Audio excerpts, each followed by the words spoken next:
আমি আক্ষেপ করে বলি ৭১ গেছে, ২৪ গেছে, কিন্তু ৯৭ যায়নি ভাই। ৯৭ জানেন আপনারা? ৯৭ সম্বন্ধে জানেন? ৯৭-এ শান্তি চুক্তি হয়েছে। শান্তি চুক্তি কি?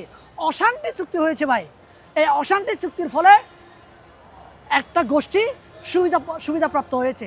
সেই গোষ্ঠীর নাম কি? চাকমারা ভাই।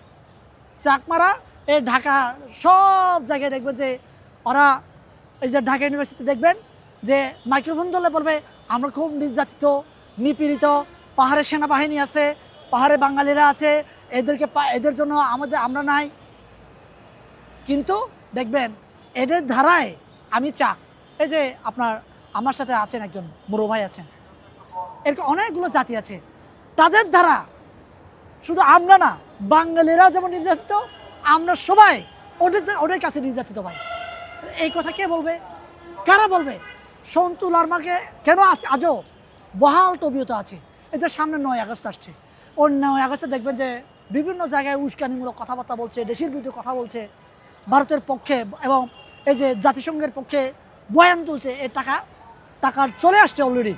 বিভিন্ন জায়গায় প্রোগ্রাম করার জন্য এটাকে টাকা দেওয়া হয়েছে। আমরা যারা দেশের পক্ষে কথা বলে আমাদের প্রোগ্রাম করার জন্য ওর কাছে যাওয়া লাগে, গিয়ে বলতে হয় আমরা দেশের পক্ষে কথা বলবো, আমাকে 2 টাকা ভিক্ষা দেন, 4 টাকা ভিক্ষা দেন। কেন বলতে হয় ভাই? স্বেচ্ছায় থেকে বলবো তুমি দেশের পক্ষে কথা বলছো ভাই, তুমি প্রোগ্রাম করো বড় করে, কয় টাকা লাগবে বলো, বলবে না। কিন্তু জাতিসংঘ ওই যে দেশের বিরুদ্ধে যারা চক্রান্ত করে, সন্তু লারমাকে দেখে নিয়ে বলছে কয়টা লাগাইজ লাগবে বলো, ৯ আগস্ট আসছে, সামনে আদিবাসী দিবস, এটাকে বড় আকারে প্রোগ্রাম করতে হবে, প্রোগ্রাম করার জন্য কত কোটি টাকা লাগবে বলো।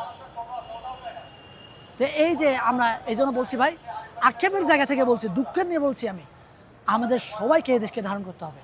মুসলমান, হিন্দু, বৌদ্ধ, খ্রিস্টান, চাক, খিয়াং, খুবই, ম্রো, লুসাই, পাংখোয়া, বাঙালি সবাইকে মিলে এই দেশকে ধারণ করতে হবে।